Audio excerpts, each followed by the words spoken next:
Good morning बच्चों हिंदी की कक्षा में आप सभी का स्वागत है। बच्चों, आज हम हिंदी ग्रामर पाठ्य पुस्तक से पाठ अशुद्धि शोधन को पढ़ेंगे। अशुद्धि शोधन का अर्थ है बोलने संबंधी यानी कि उच्चारण और व्याकरण संबंधी अशुद्धियों को शुद्ध करके लिखना। माली काका, मेरे को पेड़ में से कुछ फल तोड़ दो, अभी तोड़ता हूँ। तो ऊपर दिए गए चित्र में मीत और माली बातें कर रहे हैं, पर दोनों ही बोलते समय शुद्ध भाषा का प्रयोग नहीं कर रहे हैं। मीत ने मेरे को और पेड़ में जैसी वाक्य रचना संबंधी गलतियाँ की हैं, जबकि माली ने तोड़ना शब्द में वर्तनी संबंधी गलती की है। लिखते व बोलते समय की गई गलतियों के कारण वाक्य न तो ठीक लगते हैं और न ही प्रभावशाली। कई बार तो इन अशुद्धियों के कारण वाक्यों का अर्थ ही बदल जाता है। तो बच्चों, लिखते व बोलते समय जब हम गलतियाँ करते हैं तो वो अशुद्धियाँ कहलाती है। यहाँ पर माली और मीत ने भी बातें करते समय बोलने में शब्दों की गलतियाँ की हैं। तो अशुद्धियों के कारण बच्चों वाक्यों के अर्थ ही बदल जाते हैं। जैसे अशुद्ध वाक्य है बच्चों को काटकर सेब खिलाना है, तो शुद्ध वाक्य है बच्चों को सेब काटकर खिलाना है। अशुद्धियाँ अधिकतर अशुद्ध वर्तनी के कारण होती है। अशुद्ध वर्तनी यानी कि अशुद्ध उच्चारण के और बोलने के कारण होती है।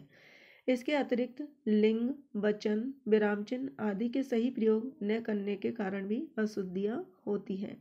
यदि हम व्याकरण के नियमों पर ध्यान दें तो शुद्ध भाषा बोल व लिख सकते हैं।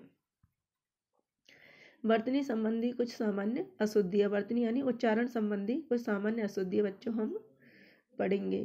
अशुद्ध शब्द और शुद्ध शब्द। अशुद्ध शब्द को शुद्ध करके लिखेंगे। तो पहला है अत्याधिक, तो ये है शुद्ध करके हम इसको लिखेंगे अत्यधिक। अरसेवाद, तो अरसेवाद को हम लिखेंगे आशीर्वाद। चढ़ना को लिखेंगे हम चढ़ना। अनुच्छेद को अनुच्छेद। त्योहार, त्योहार का है त्योहार। तिथि का लिखेंगे तिथि। दीपावली का लिखेंगे हम दीपावली।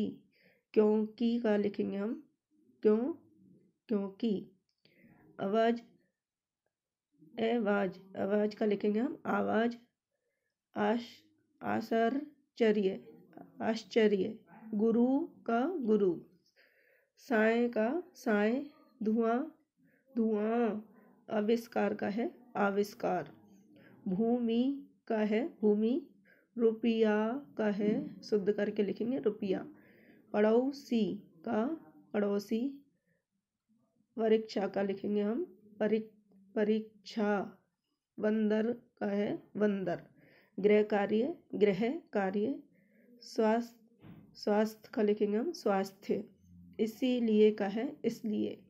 बीमारी का लिखेंगे बीमारी।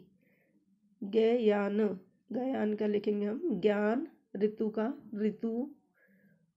डॉक्टर का लिखेंगे डॉक्टर। वापस का लिखेंगे वापस। कृपया का लिखेंगे कृपया। तो इस तरह से बच्चों ये उच्चारण संबंधी कुछ अशुद्धियाँ जो कि शुद्ध करके यहाँ पर लिखी गई है। अब है वाक्य संबंधी अशुद्धियाँ। तो अशुद्ध वाक्य को हम शुद्ध वाक्य में लिखेंगे। पहला है मेरे को नहीं सोना, तो इस वजह शुद्ध करके हम लिखेंगे मुझे नहीं सोना। दूसरा है अभिषेक, देखो क्या खड़ा है, तो इसको शुद्ध करके लिखेंगे अभिषेक देखो कौन खड़ा है।